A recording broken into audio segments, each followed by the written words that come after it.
Assalamualaikum warahmatullahi wabarakatuh. Perkenalkan, nama saya Gebi Indah Putri dari kelas 2019B dengan NIM 1905112290. Di sini saya akan menceritakan sebuah dongeng yang berjudul Abi si Gadis yang Baik Hati.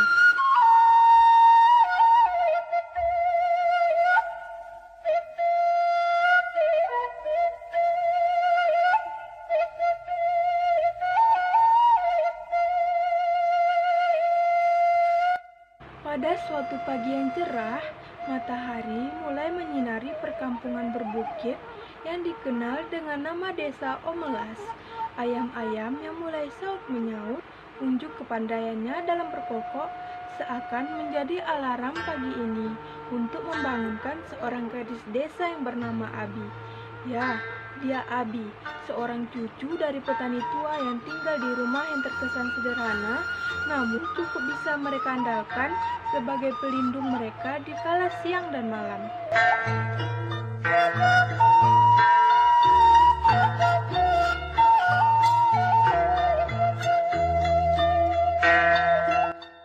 Pagi ini, Abi akan pergi ke kali untuk menyuci pakaian kotor mereka. Abi sudah menyiapkan perlengkapan mencuci yang akan dibawa nanti. Abi pun berpamitan kepada kakek. Kek, pagi ini Abi akan pergi ke kali untuk mencuci pakaian. Soalnya pakaian kotor kita sudah banyak. Abi pergi dulu ya, Kek. Setelah mencuci nanti, Abi akan menyusul kakek ke kebun. Pamit Abi. Baiklah nak, hati-hati, jawab kakek. Oh ya kek, bekal kakek sudah Abi sediakan, jangan lupa membawanya ya kek, ingat Abi kepada kakeknya. Lalu kakek pun membalas senyuman kepada Abi. Abi pun meninggalkan rumahnya, lalu menuju ke kali tempat ia akan mencuci pakaian kotor miliknya.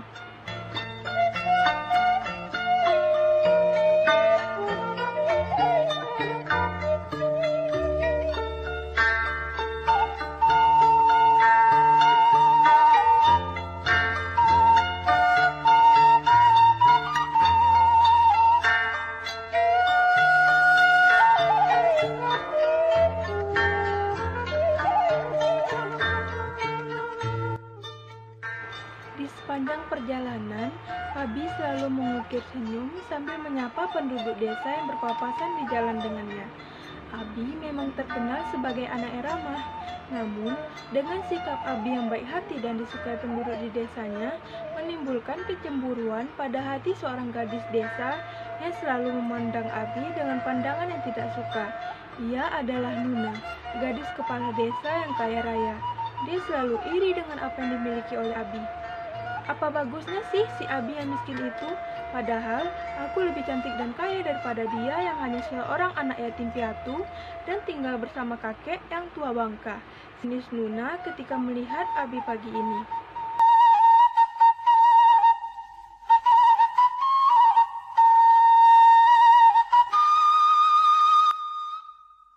Dan sampailah Abi di kali. Ada beberapa penduduk desa yang juga sedang mencuci pakaian dan anak kecil yang bermain air di tepian kali. Pagi Bu, sapa Abi dengan penuh keramahan. Pagi juga Abi, jawab ibu-ibu itu kembali dengan ramah pula. Dengan berlalunya waktu, ibu-ibu mencuci tersebut telah bersiap untuk pulang, dikarenakan mereka lebih dahulu melakukan tugasnya di kali tersebut dibandingkan dengan Abi. Lalu mereka berpamitan kepada Abi. Ibu duluan ya nak. Kak Abi, kami pulang dulu ya. Salah satu dari anak ibu tadi juga berpamitan dengan Abi. Tak kalah ramahnya. Baik Bu, hati-hati. Hati-hati ya dik, balas Abi sambil melambaikan tangannya kepada anak kecil tadi.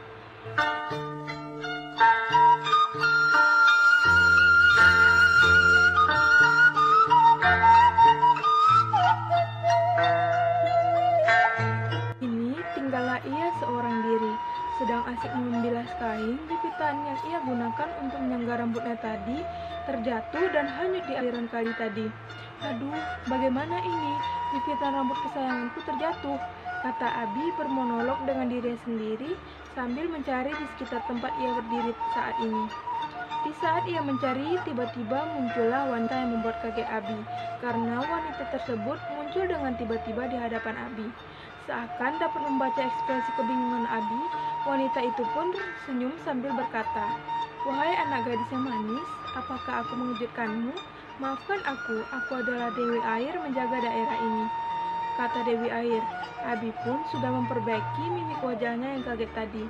Ia pernah mendengar mengenai legenda Dewi Air penunggu kali itu. "Halo Dewi, perkenalkan aku Abi.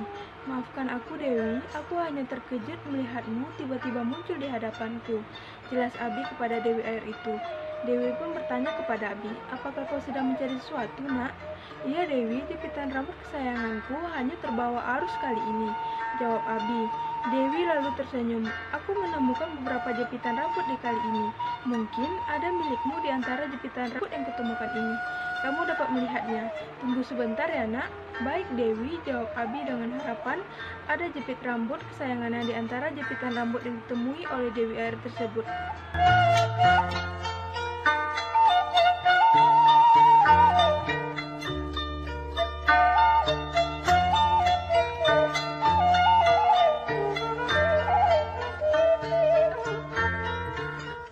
Pertama, sang Dewi Air mengeluarkan jepitan rambut berbahan emas sambil berkata, "Apakah ini jepitan rambut milikmu, Abi?" "Bukan Dewi, jepitan rambut itu terlalu bagus. Pasti harganya juga mahal. Mana bisa seorang gadis desa seperti saya bisa memiliki jepitan rambut seperti itu," jawab Abi. Dewi pun tersenyum lalu memperlihatkan jepitan rambut kedua yang berbahan perunggu dan kembali lagi bertanya, "Apakah ini jepitan rambut milikmu?" "Bukan Dewi, jepitan rambut itu bukan milikku." Dewi itu tersenyum kembali dan Dewi pun menunjukkan jepitan rambut terakhir. "Apakah ini mu Abi?" tanya Dewi. "Ya, itu milikku Dewi, itu adalah jepitan rambut kesayanganku," jawab Abi dengan senang hati. Dewi pun memberikan jepitan rambut itu kepada Abi. "Kenapa kamu tidak mengaku saja bahwa jepitan rambut emas dan perunggu tadi adalah milikmu Abi?" tanya Dewi dengan penasaran. "Karena itu memang bukan milikku Dewi, aku tidak akan mengambil barang yang bukan milikku," jawab Abi. "Tapi kan, kamu bisa saja mengakui itu milikmu, karena aku tidak tahu siapa dari pemilik jepitan rambut yang sebenarnya. Mungkin aku akan percaya saja jika kamu mengakuinya," tanya Dewi lagi kepada Abi. "Aku selalu diajarkan oleh kakekku untuk selalu jujur dan tidak boleh mengambil barang yang bukan milikku dan bukan hakku. Bisa saja tertipu Dewi, namun Tuhan Maha tahu segala perbuatan dari hamba-hambanya," jawab Abi. Dewi pun tersenyum kagum dengan jawaban Abi. Abi memang anak yang baik, jujur dan manis. "Baiklah, aku akui kejujuranmu. Ambil jepitan rambut ini sebagai imbalan atas kejujuranmu," kata Dewi Air kepada Abi sambil memberikan jepitan rambut emas dan perunggu tadi. "Wah, apakah ini sungguhan Dewi?"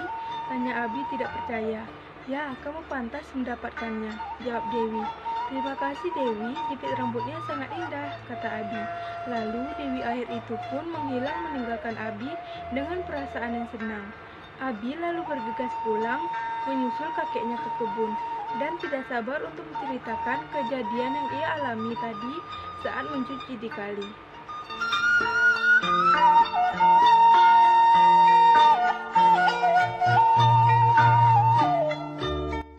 Tanpa Abi sadari, ada sepasang mata yang telah memergokinya dari awal ia pergi ke kali.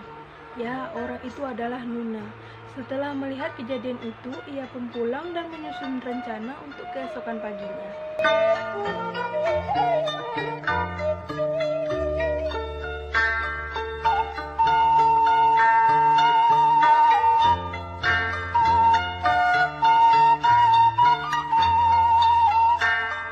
Pagi hari sekali, tidak seperti biasanya, Nuna telah membawa beberapa kain kotor ke kali dengan niat dapat mengalami hal yang telah dialami oleh Abi.